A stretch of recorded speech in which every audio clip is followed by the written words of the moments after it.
Welcome in. Thanks for joining us again for another episode of Musings from the Mountains, the video podcast from WVSports.com. This is our 5th edition. Things continue to get better on this front. Look, we now have a banner. You don't have to stare at a white screen. So in over 5 episodes, we've gone out of the bathroom.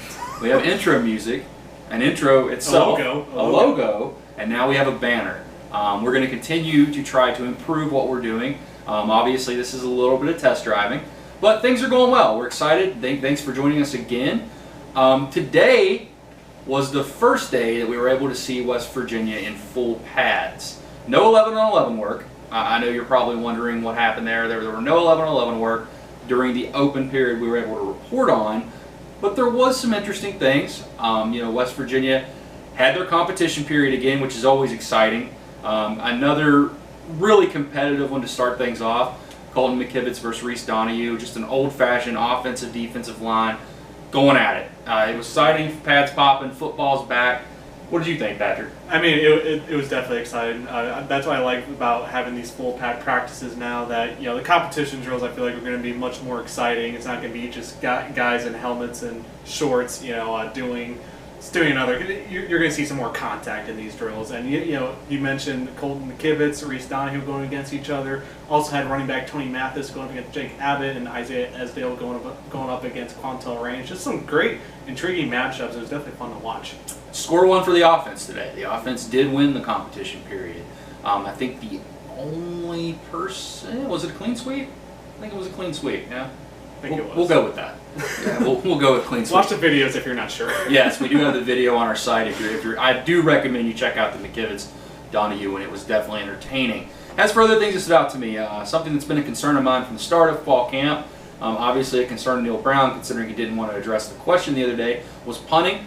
Same 2 punters, Colton McGee, Leighton Bechdel, were punting. A mix of returners catching the punts, but they were booting it from the 40 into the end zone. I think that's going to be an interesting topic to watch as fall camp continues. What's going to happen there? Who's going to win that job?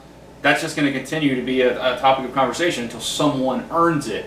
A lot of different groups, like I said, no 11-on-11, but they were working some run drills, doing some other things, had different offensive line groups. I'm going to go ahead and say it, if no one else will, the first team offensive line group is the same as it's been pretty much throughout all of fall camp. Colton McKivitz, Mike Brown, Chase Barrett, Josh Sills, and Kelby Wickline are those 5. A lot of other groups were working, both offensively and defensively. They had the linebackers in with the drill. Vandarius Cowan was there. He's not on a milk carton. He was there going through drills for those Blue Lot members that are worried about it. Other than that, though, a lot of the same stuff we've seen during the period, at the juice period, to get people fired up. Had the quarterbacks lead it today, which I thought was interesting. Moving around, you look at some of the other positions. Something that caught your attention, Patrick, was what the offensive line are doing. Well, this is based on the very fine attention to detail that the coaches have emphasized since they've been here. And with the offensive line, I've noticed that every day during the specialty period that we've been able to watch anyways, they always go through a drill. We have 2 offensive linemen, and then you have 2 other offensive linemen, but they act as defenders. You have one as a defensive lineman, you have one as a linebacker, and Tyler Orlowski, Matt Moore, they'll direct the defense to crash down here, go to this direction. The basic idea of the drill, it really emphasizes offensive linemen staying in their tracks. If you're down blocking, stay in your tracks. If you have a defensive lineman as a shade right here, you're going to down block on him, and he goes away. Don't panic. I mean, that's basically what this drill emphasizes. I remember doing it a lot in high school. This is a drill that you can do it over and over again. It will help every time. Eventually they'll get their communication down and stuff. But it's a great drill, very fine attention to detail that this coaching staff has always emphasized. And it was definitely fun to watch. And I'm going to emphasize trying to get your highlight video somehow. My huddle video. Yes, your huddle video. It was on the board last year. I know, but I'm going to get it onto this video podcast at some point. That is a goal of mine. Speaking with once you go into full pads, you're going to have bumps and bruises. There's going to be some guys that are obviously on the sideline that are beat up. That happens this time of the year. At this stage, I don't think it's anything to worry about. You have a few guys that have missed, a few guys that were at practice but were on the sidelines. If you want a full report, you can read it over at WVSports.com. But nothing of too much concern. It was a fun 30 minutes, though. It goes by really fast. You don't realize how fast it goes by, especially when you're trying to take notes, take photo, take video. Before you know it, the 30 minutes are over.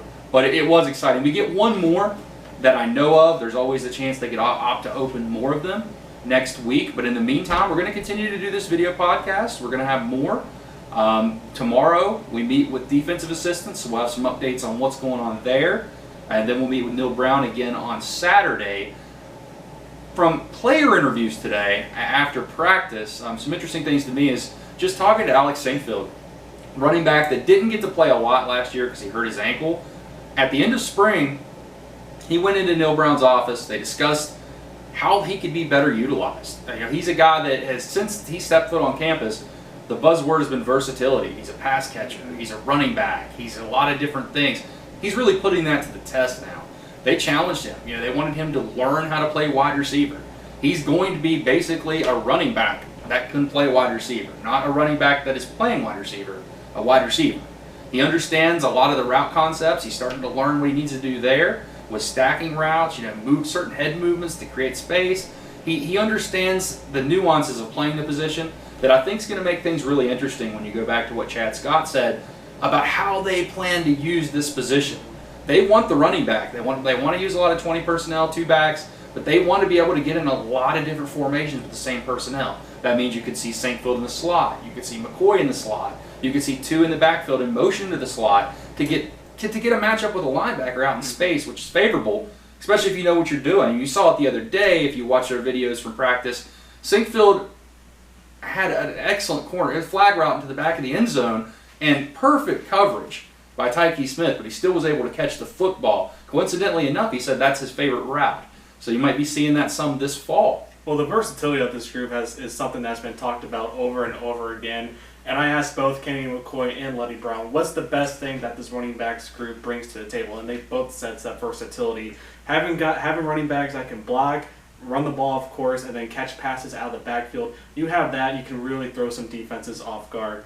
If you have a running back that's really great running the ball, but isn't as good of a blocker, isn't as good as a guy catching passes out of the backfield, defenses will pick up on that. Defenses will be able to read that out. They'll know if that guy comes into the game, it's most likely going to be a run play. And something else I also want to point out too, from talking to Josh Sills, was I was asking him, how's the team chemistry been with the as far as the offensive line goes? And he said, it's been great, and that's something they really seen Neil Brown and this staff emphasize. You've seen a lot of the different position groups, going over to Neil Brown's house, hanging out, and Sills said they've done just that. The offensive line, they've hung out off the field a lot, and that's definitely helped them communicating. That's something too that Chase Barrett has emphasized.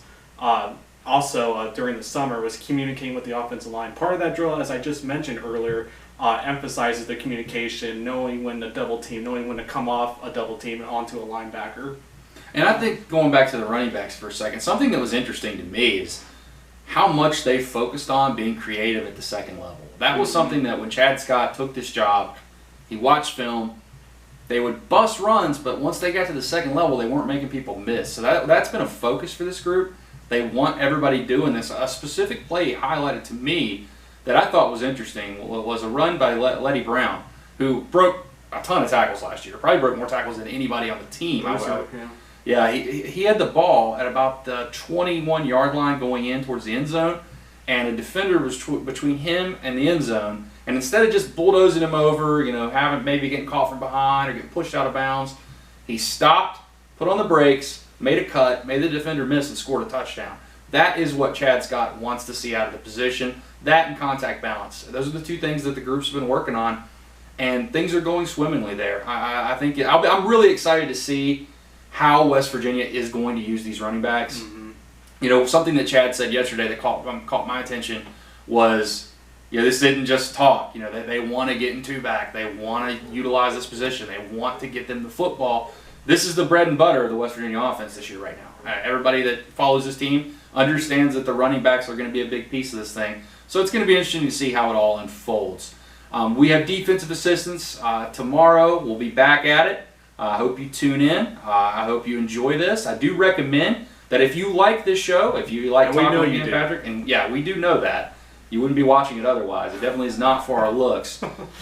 We recommend that you give the site a try. If you're not a member at WVSports.com, we have a fantastic deal right now. Probably one of our best deals of the year. You sign up, we'll give you $25 off an annual subscription. So you're $75 for $100 worth of content. We'll give you a $75 gift card for Adidas to get some fresh gear. Everybody needs new gear, Patrick. I need to get some polos. Look at, if you've watched the show, you know we need new gear. So everybody needs new gear. Get some shoes, get some shirts. You can get whatever you want with $75, and we'll throw in 3 extra months. So I hope you give us a look. I do recommend our written content on top of some of the things we're doing here. Expect a podcast soon. We're working on that. But thanks for tuning in again. This has been another episode of Musings from the Mountains.